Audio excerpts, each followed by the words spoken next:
Long ago, before GPS and satellites, before marine charts were stitched across classroom walls, there were only the eyes of the sailors and the whispers of the sea. Off the coast of Belize, nestled like a sapphire among the emerald waters of the Caribbean Sea, lies one of the ocean's most enchanting and mysterious wonders, the Great Blue Hole. The locals had always known about it. The fishermen of Lighthouse Reef spoke in hushed tones about the black eye of the sea, a circle so perfect, so deep, it seemed to gaze back at the heavens. Boats would avoid its center, not out of superstition, but out of respect. The water above it was eerily still. No fish danced near its rim. No gull skimmed its surface. It was beautiful and quiet. Too quiet. Then came the explorers.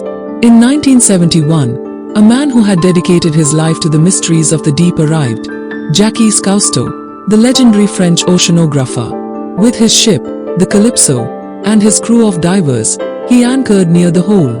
From above, it looked like a portal, a near-perfect circle over 300 meters across, surrounded by coral reefs and shallow turquoise lagoons. But it was what lay beneath that circle which stirred the imaginations of the world. Cousteau's team descended into the darkness. The sunlight faded fast.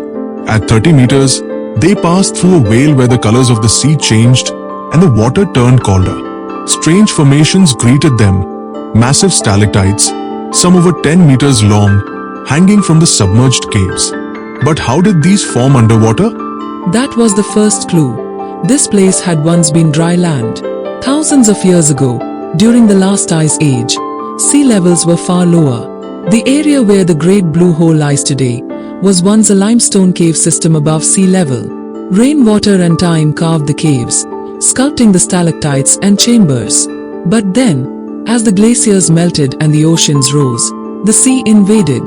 The cave collapsed inward, and what remained was a blue abyss, like a wound in the ocean floor.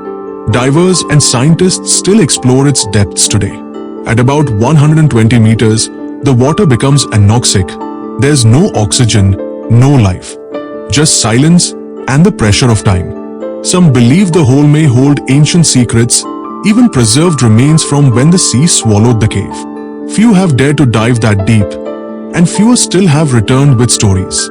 And yet, it continues to call. From the air, it looks like an eye, a watcher, a reminder that the earth holds stories far older than we can tell. And deep within the Great Blue Hole, those stories still whisper, in limestone silence, in echoing voids, in currents that speak a language older than words.